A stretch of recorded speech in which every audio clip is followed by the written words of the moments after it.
میں نے دل ہی دل میں اپنے آپ کو سرزنش کرتے ہوئے آئندہ کا لاہ عمل دوبارہ مرتب کرنے کا فیصلہ کیا، جس کا بنیادی مقصد یہاں سے جلد از جلد دلی کی طرف فرار ہونا چاہیے۔ میں نے اپنا ذہنی ہیجان کم کر کے پرسکون ہو کر سوچنے کی کوشش کی۔ بظاہر اس شخص کی طرف سے مجھ پر ہاتھ ڈالنے کا کوئی فوری خطرہ نہیں ہے، یہ شاید میرے خلاف کوئی ٹھوس ثبوت حاصل کرنے یا رنگے ہاتھوں پکڑنے کی جستجو میں ہے۔ جب تک میرا سامان ناصر آباد چھاونی میں بریگیڈیئر سمپت اگروال جیسے دبنگ اعلیٰ فوجی افسر کے بنگلے میں محفوظ ہے، یہ شخص میرا کچھ نہیں بگاڑ سکتا۔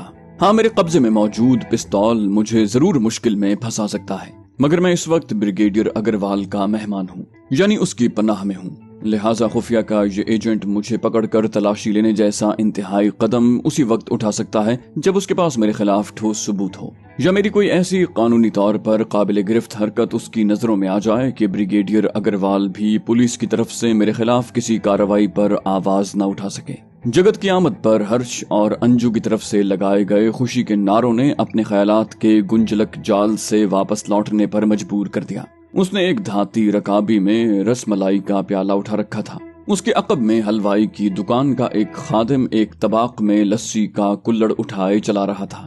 جگت نے رس ملائی اپنے کنبے کی ملکہ کے سپرد کی اور خادم کو سب سے پہلے مجھے لسی پیش کرنے کا اشارہ کیا۔ میں نے طباق پر رکھا لسی سے لبریز ایک کلڑ اٹھا لیا، اس کے ساتھ ہی زعفران کی لطیف مہک نتنوں کے راستے دماغ تک معطر کر گئی۔ لبالب کلڑ میں سب سے اوپر بالائی کی موٹی تہ تھی، جبکہ اس کی تہ کے اوپر زعفران کی زرد تہ نظریں روشن کر رہی تھی۔ میں نے شدید خواہش کے باوجود باقی سب میں لسی کے کلڑ تقسیم ہونے کا انتظار کیا۔ لسی کا ذائقہ شیو نارائن حلوائی کی شہرت کے عین مطابق لاجواب تھا۔ سبھی پورا مزہ لیتے ہوئے پی رہے تھے، مگر لسی کا پہلا گھونٹ بھرتے ہی میرا ذہن رام سوامی کے جگت چاچا الفت رام کی دودھ دہی کی قدیم دکان کی لسی یاد کرنے لگا۔ زعفران کی مہک اور خوشبو کے اضافے کے باوجود شیو نارائن کی یہ لسی مجھے چاچا الفت رام کی لسی سے کم تر لگی، یا شاید یہ برتری اس لسی میں شامل میرے پیارے وطن، میری دلبر جان کراچی کی خوشبو کا نتیجہ تھی۔ میں ہر گھونٹ کے ساتھ اپنے وطن، اپنے شہر اور وہاں میرے منتظر اپنے گھر والوں کو یاد کرتا رہا۔ میں جگت کی طرف سے مخاطب کیے جانے پر خیالات سے چونکا۔ کہا، لسی کیسی لگی راکیش جی؟ میں نے جواب میں لسی کے ذائقے اور خوشبو کی دل کھول کر تعریف کی۔ اس نے خوش ہو کر کہا، اگر مزید پینے کو دل چاہ رہا ہو تو منگوا دوں۔ میں نے شکریہ کے ساتھ معذرت کرتے ہوئے یقین دلایا کہ اتنے بڑے کلڑ نے مکمل تسکین کر دی ہے۔ پھر ہم دونوں ہرش اور انجو کے درمیان تازہ ترین جھڑپ نمٹانے میں لگ گئے۔ جگت پہلے ہی دام چکا کر آیا تھا، لہٰذا اس نے جیپ آگے بڑھا دی۔ ہم جیسے جیسے آگے بڑھ رہے تھے، علاقہ مزید سے مزید تر گنجان آباد ہوتا جا رہا تھا۔ پھر ہم اس بہت ہی مصروف بازار میں داخل ہوئے۔ جگت نے بتایا کہ یہ بازار گھاس منڈی ہے۔ مجھے وہاں گھاس کے سوا سبھی ضروریات زندگی اور اشیاء خوردنوش کی دکانیں نظر آئیں۔ ہمیں وہاں جا بجا چھوٹے بڑے ہوٹل اور سرائے بھی دکھائی دیے۔ جگت نے بتایا کہ یہی سڑک سیدھی خواجہ غریب نواز کی درگاہ کے مرکزی دروازے تک جاتی ہے۔ پھر کوئی 100-125 گز کے فاصلے پر ہمیں واقعی دربار کے بلند و بالا محرابی دروازے کی جھلک بھی دکھائی دی۔ تبھی جگت نے جیپ سڑک کنارے واقع پھولوں اور تبرکات کی ایک بڑی سی دکان کے سامنے روک دی۔ وہ جیپ کا دروازہ کھول کر اترا تو میں نے بھی اس کی پیروی کی۔ نوجوان دکاندار خدا جانے جگت کو پہلے سے جانتا تھا یا شاید یہ فوجی جیپ کا کرشمہ تھا۔ وہ لگ بھگ پیروں میں بچھنے کو تیار نظر آیا۔ جگت اسے مطلوبہ اشیاء بتانے لگا۔ تبھی میں نے بے نیازی سے ارد گرد کا جائزہ لیا۔ اپنی طرف سے ہر ممکن ہوشیاری کے باوجود خفیہ کا سیاہ فام اپنے آپ کو میری نظروں سے نہ بچا سکا۔ کوئی 6-7 دکانیں چھوڑ کر وہ ایک پنواڑی کے کھوکھے کے سامنے کھڑا تھا۔ اس بدبخت کی دیدہ دلیری پر میرا خون کھول رہا تھا، جانے کب سے میرے پیچھے لگا ہوا تھا۔ شیو نارائن حلوائی کی دکان کے پاس اتفاقاً میری نظروں میں نہ آتا تو مجھے کانوں کان خبر نہ ہوتی کہ میری نگرانی ہو رہی ہے، اور میں کسی سنگین صورتحال میں رنگے ہاتھوں پکڑا جاتا اور ان کا رہا سہا شک بھی دور ہو جاتا۔ میری نگرانی کا درد سر خفیہ والے اسی لیے تو برداشت کر رہے تھے، اس کے علاوہ انہیں امید رہی ہوگی کہ میرا تعاقب کرتے کرتے یہ میرے ساتھیوں تک بھی پہنچ سکتے ہیں۔ خدا جانے اس خبیث نے ناصر آباد چھاونی تک بھی میرا پیچھا کیا تھا یا مجھے کھو بیٹھا تھا، اور میرے اجمیر پہنچنے پر میں دوبارہ اس کی نظروں میں آ گیا ہوں اور اس نے دوبارہ میرا تعاقب شروع کر دیا ہے۔ مگر کیا اتنا بڑا اتفاق ممکن ہے؟ مجھے شہر کی حدود میں داخل ہوئے کچھ ہی تو دیر ہوئی ہے۔ میں نے یہ سب تشویش آمیز سوالات ذہن سے جھٹکنے کی کوشش کی۔ یہی غنیمت ہے کہ میں اپنے تعاقب سے باخبر ہو گیا ہوں۔ اب میں جو کچھ بھی کروں گا دیکھ بھال کر کروں گا، اور اگر کوئی مناسب موقع مل گیا تو خفیہ کے اس چپکو ایجنٹ سے پیچھا بھی چھڑا لوں گا۔ जगत दुकान वाले को रकम अदा कर चुका था। तभी एक ख्याल के तहत मैंने दोस्ताना लहजे में दुकानदार को मुखातिब किया, क्या नाम है तुम्हारा छोटे भाई? उसने एहतराम आमेज लहजे में कहा, मुझे शेख सलाहुद्दीन कहते हैं हुजूर।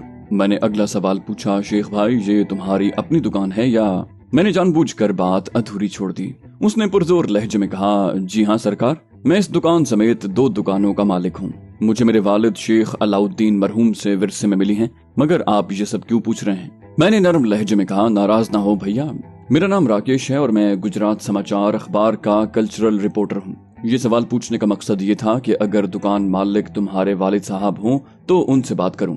दरअसल मुझे आपको एक छोटी सी तकलीफ देनी है। मैंने देखा कि जगत हम दोनों की बातें गौर से सुन रहा है। तभी शेख सलाहुद्दीन ने पुरजोश लहजे में कहा, हाँ सरकार, हुक्म करें, हम यहाँ आपकी खिदमत के लिए ही बैठे हैं। मैंने संजीदा लहजे में कहा, दरअसल मैं अभी कम से कम 3 दिन अजमेर में हूँ और मैं चाहता हूँ कि इन 3 दिन रोजाना खाने की एक देग दरगाह पर ख्वाजा जी के मेहमानों को खिलाई जाए। शेख सलाहुद्दीन ने मेरी बात गौर से सुनी। वो जवाब में कुछ कहने ही वाला था कि मैंने अपनी बात आगे बढ़ाई। कहा, दरअसल हमारा कयाम नासिराबाद छावनी में है, वहाँ से रोज आकर देग का इंतजाम करना मुश्किल होगा। उसके अलावा हो सकता है हम कभी शाम को हाजिरी दें या एक आध नागा भी हो जाए। मैं चाहता हूँ कि हम यहाँ वक्त पर पहुँचे या न पहुँचे, एक देग दोपहर के खाने के वक्त दरबार पहुँचाकर तकसीम कर दी जाए। मुझे उम्मीद है तुम इस सिलसिले में मेरी मदद कर सकते हो। मैंने एक नजर डालकर जगत के चेहरे का जायजा लिया। मुझे वहाँ खुशगवार तासुरात देखकर इत्मीनान हुआ। तभी शेख सलाहुद्दीन ने पुरजोश लहजे में कहा, ये तो नेकी का काम है राकेश जी, मुझे आपकी तरफ से सौंपी गई जिम्मेदारी पूरी करके बहुत खुशी होगी। ये तो हमारा रोजमर्रा का काम है। लंगर पकाने का काम करने वाले कई दोस्त हैं मेरे। अगर बुरा न माने तो बस एक बात पूछनी थी आपसे। मैंने कहा, हाँ भाई बेझिझक पूछो। उसने कहा, दरअसल मेरी जान पहचान के लगभग सारे माहिर बावर्ची मुसलमान हैं। आपको उनसे देख पकवाने पर कोई एतराज तो नहीं होगा? मैंने खुश दिली से कहा, अरे नहीं छोटे भाई, हिंदू हो या मुसलमान, बावर्ची तो वही सब कुछ खाने में डालता है जो लजीज खाना बनाने के लिए जरूरी हो। बस ये ख्याल रखना कि सिर्फ बकरे का गोश्त इस्तेमाल हो। वो बकरा अगर हलाल शुदा भी हो और बावर्ची बिस्मिल्लाह पढ़कर भी खाना पकाए तो मुझे कोई एतराज नहीं। इससे खाना अपवित्र थोड़े हो जाता है, क्यों जगत भैया? जगत ने मेरी पुरजोर तायद की। इस पर शेख सलाहुद्दीन ने खुश होकर कहा, बस तो फिर समझें कि आपका काम हो गया। मैं दिलबर उस्ताद से आपकी देगें पकवाऊंगा। अजमेर के सबसे माने हुए बावर्ची हैं। उनके हाथ की पकाई हुई मटन बिरयानी एक बार खा ली तो जिंदगी भर याद रखेंगे। मैं तमाम त्योहारों पर अपने घर का खाना उस्ताद से ही पकवाता हूँ। ये बताओ कि अगर उन्हें अभी मटन बिरयानी पकाने का कहा जाए तो कब तक तैयार देग मिल जाएगी? दरअसल मैं चाहता हूँ कि कम से कम आज हम अपने हाथ से लंगर तकसीम करें। शेख सलाहुद्दीन ने कहा, उनके पास देग पकाने का सब सामान सुबह से ही तैयार होता है, बल्कि आधी पकी हुई देगें भी मौजूद होती हैं। आप लोग बेफिक्र होकर दरबार पर हाजिरी दें। आपकी मटन बिरयानी की देग दोपहर के खाने तक दरबार में आपके पास पहुंच जाएगी। मैंने पुरजोर अंदाज में शुक्रिया अदा किया और बताया कि हम लोग दरगाह पर लंगर की 125 मन की देग के आसपास ही मिलेंगे। उसके साथ ही मैंने उससे अंदाजन तखमीना लगाकर तीनों देगों की मुमकिन लागत से कुछ इजाफी रकम उसके हवाले कर दी। इससे पहले कि हम वहां से आगे बढ़ते, जगत ने भी एक देग की कीमत उसे देकर कहा कि वो आने वाली जुमेरात के रोज शाम तक बिरयानी की एक देग पकवा कर तैयार रखे। वो उसे अपनी जीप में साथ घाटी वाले बाबा के मजार पर ले जाएगा। शेख सलाहुद्दीन ने जगत को यकीन दिलाया कि उसे मतलूबा दिन मतलूबा वक्त पर देग तैयार मिलेगी। उसने जगत को मशवरा दिया कि वो अपनी जीप यहीं छोड़ जाए, क्योंकि हम जैसे जैसे दरगाह के करीब पहुंचेंगे गाड़ी खड़ी करने के लिए मुनासिब जगह ढूंढना मुश्किल होता चला जाएगा। जगत ने उसकी पेशकश बखूबी कबूल कर ली। जीप की तरफ बढ़ते हुए मैंने सरसरी नजरों से पान के उस खोखे की तरफ देखा जिसके सामने मुझे खुफिया का वो एजेंट नजर आया था, मगर बगौर जायजा लेने के बावजूद अब मुझे वो दिखाई न दिया। ज्यादा इम्कान ये था कि उसने खुद को किसी बेहतर आड़ में छुपा लिया होगा, या फिर शायद वो हमारे इरादे भांप कर पहले ही दरगाह के अहाते में पहुंच गया होगा और अब वहां हमारा इंतजार कर रहा होगा। हमने जीप में बैठे अपने साथियों के पास पहुंचकर उन्हें नीचे उतरने को कहा तो उनमें गर्मजोशी की लहर दौड़ गई। सबसे पहले दोनों बच्चे शोर मचाते हुए जीप से नीचे उतरे। उसके बाद जगत ने जीप सड़क से उतारकर ऐन शेख सलाहुद्दीन की दुकान के पास खड़ी कर दी। हम दरगाह की तरफ बढ़े और वापस आते हुजूम के दरमियान रास्ता बनाते टहलने के अंदाज में ख्वाजा गरीब नवाज के मजार की तरफ बढ़ने लगे। इस दौरान में हर्ष और अंजू के दरमियान चहलों और झड़पों का सिलसिला जारी था। मजार का मेहराबी दरवाजा जैसे जैसे करीब आ रहा था, मेरे दिल में अल्लाह की प्यारी उस हस्ती के लिए अकीदत और एहतराम के जज्बात गहरे होते जा रहे थे। मुझे यकीन था कि सफीर अहमद और फातिमा के भी कुछ वैसे ही एहसास होंगे। तभी मैंने अपने आप को याद दिलाया कि मुझे न सिर्फ खुद पूरी एहतियात से काम लेना है कि मेरी किसी हरकत से मेरी राकेश की शनाख्त का भांडा न फूटने पाए, बल्कि मुझे सफीर अहमद और फातिमा को भी इंतबाह करना है। ये ख्याल आते ही मैं सफीर अहमद और फातिमा के पास पहुंचा और दोनों को उनके हिंदुआना नामों से पुकार कर याद दिलाया कि उन्हें अपने वालिदैन की तरफ से भी ख्वाजा जी की तुरबत पर फूल चढ़ाने हैं। उन दोनों के रद्द अमल से मुझे फौरन अंदाजा हो गया कि वो दोनों मेरा मकसद बखूबी समझ गए हैं। ये देखकर मैंने इत्मीनान का सांस लिया। मजार के मरकजी दरवाजे के करीब पहुंचते ही फकीरों और फकीरनियों की टोलियों ने हम पर यलगार कर दी। हम सब अपने हुलिये और चाल ढाल से यकीनन साहिब हैसियत दिखाई दे रहे होंगे। तभी जगत ने ठोस लहजे में मुझे इंतबाह किया। बोला, इन्हें भीख देने के लिए जेब में हाथ न डालना राकेश जी। एक को कुछ दे दिया तो 100-150 मंगते पीछे पड़ जाएंगे और कपड़े तक नोच लेंगे। जो कुछ बांटना है प्रसाद, वो क्या कहते हैं, तबर्रुक की शक्ल में बांटेंगे हम। जगत की बात में वजन था, लिहाजा हम ढीठ बनकर फकीरों के हुजूम नजरअंदाज करते हुए मजार के निजाम दरवाजे से अंदर दाखिल हुए। चौखट से अंदर कदम रखते ही अहाते में बैठे और इधर उधर फिरते सैकड़ों अकीदतमंदों ने हमारा इस्तकबाल किया। सामने मजार का ताज से मुशाबे सफेद गुंबद दिखाई दे रहा था, मगर वहां तक पहुंचने के लिए एक और निस्बतन छोटा मेहराबी दरवाजा दिखाई दे रहा था। मैंने दिल ही दिल में ख्वाजा मोइनुद्दीन चिश्ती के हुजूर सलाम पेश किया। तभी जगत ने हुजूम की वजह से सबको एक दूसरे का हाथ थामने को कहा और फिर हमें साथ लिए उस छोटे दरवाजे की बजाय एक कदरे कम हुजूम वाले गोशे की तरफ बढ़ने लगा। मैं हर्ष और अंजू की तरफ से फिक्रमंद था। दोनों बच्चे हुजूम से खासे घबराए हुए लग रहे थे, लिहाजा मैंने अंजू को अपनी गोद में उठा लिया। ये देखकर हर्ष भी सफीर अहमद की गोद में चढ़ गया। कुछ ही देर में हम साथ साथ बने 3 कमरों के सामने मौजूद एक साइबान के नीचे पहुंच गए। अगरचे वहां छत पर नस्ब पंखा चल रहा था, ताहम गनीमत ये था कि हम जहां खड़े थे वहां तक भी अच्छी खासी हवा पहुंच रही थी। हम सब ने इत्मीनान का सांस लिया।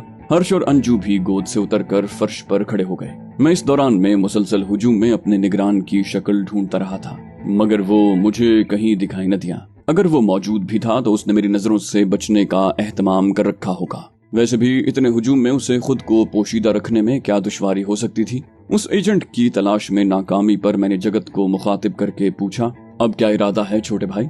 बाहर के अहाते में कांधे से कांधा छिल रहा है तो अंदर तुरबत वाले कमरे में क्या हाल होगा? हम मर्द तो चलो थक्के खाते किसी तरह जियारत के लिए अंदर घुस ही जाएंगे, मगर खवातीन के लिए तो मुमकिन ही नहीं है। गर्मी ने अलग सांस लेना दूभर कर दिया है। खिलाफ तवक्को जगत ने मुस्कुराते हुए कहा, अंदर तो वाकई तिल धरने की जगह नहीं है और फिलहाल तो हम मर्द भी कपड़े फड़वाए बगैर अंदर दाखिल नहीं हो सकते। सालाना उर्स के मौके पर तो दरबार के दूर दराज गोशे और छतें भी ठसाठस भर जाती हैं। मगर फिक्र न करें राकेश जी, ख्वाजा जी ने बुलवाया है तो दर्शन करवाने का बंदोबस्त भी वही करेंगे। हम जब भी यहाँ आए हमें यही हाल मिला है, लेकिन हमेशा ख्वाजा जी के मजार का रूबरू दर्शन करके ही गए।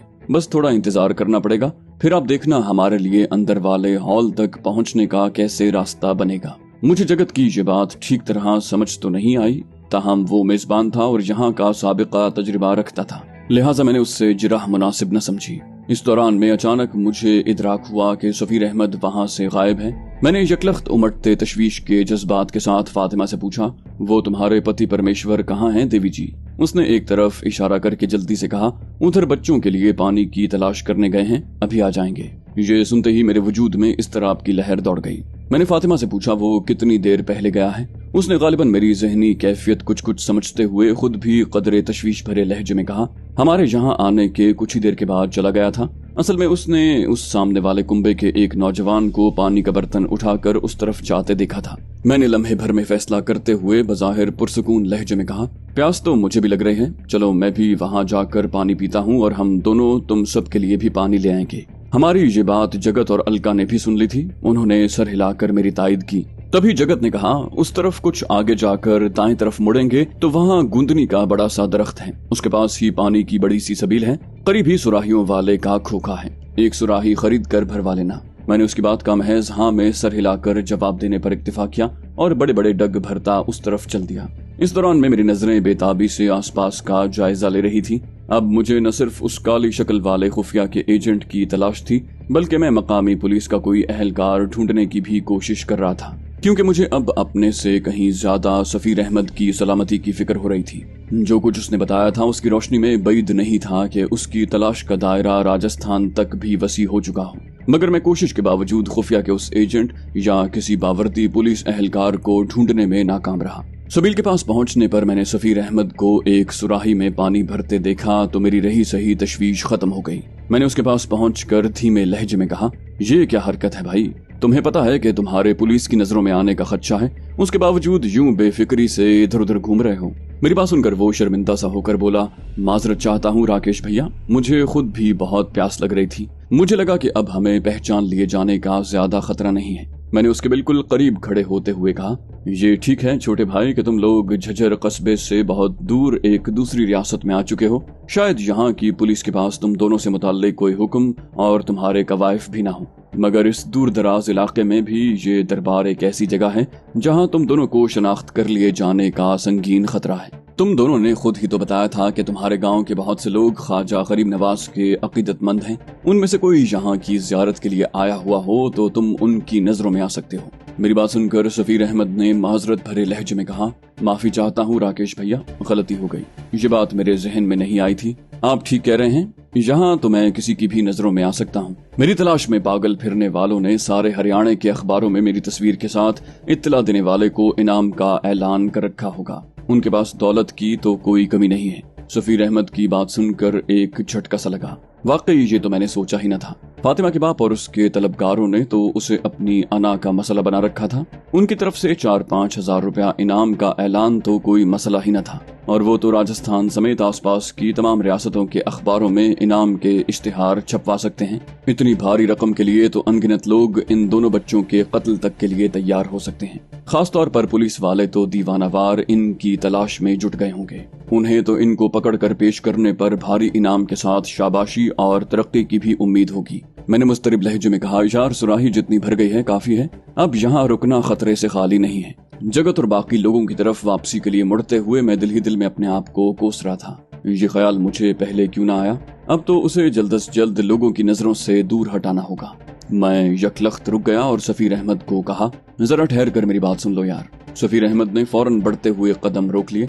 मैंने धीमी आवाज में उसे मुख्तसर और जामे अल्फाज में बताया कि मैं क्या चाहता हूँ। उसकी पेशानी पर तफक्कुर की लकीरें उभरी। मैंने कदरे सख्त लहजे में कहा, अब हमारे पास इसके अलावा कोई रास्ता नहीं है और ना ही किसी गहरी सोच में पड़ने की मोहलत। जो मैं कह रहा हूँ वो करो। उसने पजमुर्दा से लहजे में कहा, जैसा आपका हुक्म राकेश। मैं उसे वहीं खड़ा छोड़कर वापस पलटा और सबील से कोई 20-25 गज पीछे वाक़े तबर्रुकात और मज़ार पर चढ़ जाने वाली चादरों की एक दुकान पर जा पहुंचा। मैंने बिला तमहीद दुकानदार को कहा, दोस्त सर ढांपने के लिए एक बड़ा सा सूती रुमाल चाहिए, मिल जाएगा? मेरी बात सुनकर उसने जल्दी से हाँ में सर हिलाया। मैंने बगैर भाव ताव के उसके मांगे हुए दाम अदा किए और रुमाल ले जाकर सफीर अहमद के हवाले करते हुए कहा, इसे सर पर इस तरह लपेट लो कि तुम्हारे मुंह का अच्छा खासा हिस्सा भी छुप जाए। ये सुराही तुम मेरे हवाले कर दो। मैंने गहरी नजरों से सफीर अहमद को रुमाल सर और मुंह पर लपेटते देखा और फिर इत्मीनान का इजहार करके उसे साथ चलने को कहा। उसके कहने के बावजूद मैंने सुराही उसके हवाले न की। मैंने रास्ते में धीमे लहजे में उसे कहा, भैया अब तुम्हारा यहाँ मजीद रुकना खतरनाक है। मैं तुम्हें यहाँ से निकालने के लिए कहानी बनाऊंगा, तुम बस मेरी हाँ में हाँ मिलाना। सफीर अहमद ने मेरी हिदायत पर हर्फ बहर्फ अमल करने का फैसला किया। हम अपने अहले खाना के पास पहुंचे तो वो सफीर अहमद के सर पर बंधा रुमाल देखकर चौंके। इससे पहले कि उनमें से कोई वजह पूछता, मैंने तशवीश भरे लहजे में कहा, कृष्ण भैया की तबीयत अचानक खराब हो गई है, सर चकराने से गिर गए थे।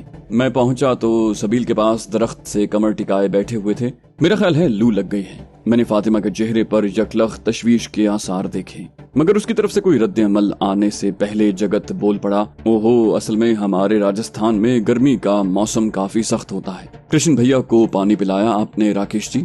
मैंने कहा, हाँ पानी भी पिलाया है और मुंह भी धुलाया है, इसलिए अब हालत कुछ संभल गई है। तभी सफीर अहमद ने निढाल से लहजे में मेरी बात आगे बढ़ाई। बोला, मैं अब ठीक हूँ, बस सर में दर्द काफी है। मुझे उसकी हाजिर दिमागी पर खुशी हुई। मैंने एक नजर उन सब पर डाली और संजीदा लहजे में कहा, मेरा ख्याल है कृष्ण भैया को जल्द से जल्द किसी ठंडी और पुरसुकून जगह 2-3 घंटे आराम करने का मौका मिल जाए तो इनकी तबीयत हशाश बशाश हो जाएगी। इस पर जगत ने जल्दी से कहा, ऐसी बात है तो हम नासिराबाद वापस चलते हैं, कल सुबह सवेरे वापस यहाँ की यात्रा के लिए आ जाएंगे। उस वक्त गर्मी भी कम होगी और यहाँ लोगों का इतना ज्यादा हुजूम भी नहीं होगा। अलका और फातिमा ने भी उसकी हाँ में हाँ मिलाई, मगर मैंने कहा ये ठीक नहीं रहेगा। सख्त धूप में इतना लंबा सफर करने से इसकी तबीयत दोबारा खराब होने का खतरा है। मेरा ख्याल है हम अजमेर शहर में ही इसके लिए आराम करने की कोई मुनासिब जगह ढूंढते हैं। मेरी बात सुनकर जगत ने तायद में सर हिलाया। मैंने बज़ाहिर चौंक कर उसकी तरफ देखा और पुरजोश लहजे में कहा, जगत भैया ये बताइए इस शेख सलाहुद्दीन से आपकी कितनी वाकफियत है? मेरा मतलब है वो कृष्ण भैया के लिए 2-3 घंटे आराम की जगह का बंदोबस्त करने के लिए तैयार हो जाएगा। मेरा ख्याल है ये उसके लिए कोई मुश्किल काम तो नहीं होना चाहिए। मेरी बात सुनकर जगत ने कहा, आपने बहुत अच्छी बात सोची। वैसे तो शेख सलाहुद्दीन से मेरा हर साल 1-2 बार ख्वाजा जी की दरगाह के लिए हार फूल तबर्रुक और खुशबू खरीदने का ताल्लुक है, मगर वो ब्रिगेडियर अग्रवाल जी से मेरे रिश्ते से वाकिफ है, इसलिए बहुत इज्जत व एहतराम से पेश आता है। मगर मेरे तजुर्बे के मुताबिक वो बहुत अच्छा इंसान है, इस भलाई के काम से इनकार नहीं करेगा। मैंने कहा, तुम ठीक कह रहे हो। वैसे अगर किसी वजह से न भी माना तो मैं किसी अच्छे से होटल में कमरा किराए पर लेकर ठहरा दूंगा। जगत ने कहा, ठीक है, चलें कृष्ण भैया को वहाँ ले चलते हैं। मैंने फैसला कुन लहजे में कहा, नहीं, आप फैमिली के साथ रहें जगत भैया, मैं अकेला कृष्ण को ले जाऊंगा। थोड़ी देर हो जाए तो आप लोग परेशान न होना, मैं कृष्ण के लिए आरामदेह और पुरसुकून जगह का बंदोबस्त करके ही वापस आऊंगा। जगत ने कहा, चलें, जैसे आपकी मर्जी। तभी फातिमा ने कुछ मुस्तरिब लहजे में कहा, मुझे भी साथ ले चलें राकेश जी, मैं इसकी देखभाल करूंगी। मुझसे पहले कृष्ण बोल पड़ा। उसका लहजा नरम था मगर उसमें तहक्कुम की हल्की सी झलक मौजूद थी। बोला, इसकी जरूरत नहीं है गीता, मैं ठीक हूँ, 1-2 घंटे पंखे के नीचे लेटूंगा तो तबीयत बिल्कुल ठीक हो जाएगी। तभी जगत ने कहा, मैंने तो यहाँ से फारिग होने के बाद तारागढ़ फोर्ट की सैर के लिए जाने का प्रोग्राम बना रखा था, चलो फिर सही। मैंने कहा, हम सबको यहाँ हाजिरी देने और लंगर बांटने में 1.5-2 घंटे तो लग ही जाएंगे। उसके बाद हम यहाँ कुछ देर मजीद ठहरने के बाद कृष्ण के पास चलेंगे। उस वक्त तक सूरज भी कुछ नीचे जा चुका होगा। अगर कृष्ण की तबीयत ठीक हुई तो हम तारागढ़ फोर्ट का चक्कर भी लगा लेंगे, यहाँ से तो करीब ही है ना। जगत ने कहा, करीब क्या, शहर के बिल्कुल साथ ही है, मगर बहुत ऊंची पहाड़ी पर है, गाड़ी में काफी चढ़ाई का सफर तय करके जाना पड़ता है। चलो ऐसा करते हैं, तारागढ़ फोर्ट का प्रोग्राम बाद के लिए रखते हैं। वापसी पर शहर से जुड़ी झील अन्ना सागर के किनारे 1-1.5 घंटे घूमकर वापस नासिराबाद चले जाएंगे। मैंने कहा, ये ठीक रहेगा, चलो कृष्ण भैया। सफीर अहमद और मैं जायरीन के हुजूम में से रास्ता बनाते ख्वाजा गरीब नवाज के दरबार से बाहर निकले और शेख सलाहुद्दीन की दुकान की तरफ बढ़ने लगे। इस दौरान में मेरी नजरें अपनी निगरानी करने वाले खुफिया के एजेंट को मुसलसल तलाश कर रही थी। वो मुझे मजार के अहाते में नजर नहीं आया था। शायद उसने मजार में जाना गैर जरूरी समझा। उसने भांप लिया होगा कि हमने अपनी जीप शेख सलाहुद्दीन की दुकान के पास छोड़ दी है, इसलिए हमें बिलाखिर यहाँ वापस आना है। लिहाजा उसने मजार में हजारों जायरीन के हुजूम में धक्के खाने के बजाय गाड़ी पर नजर रखना काफी समझा होगा।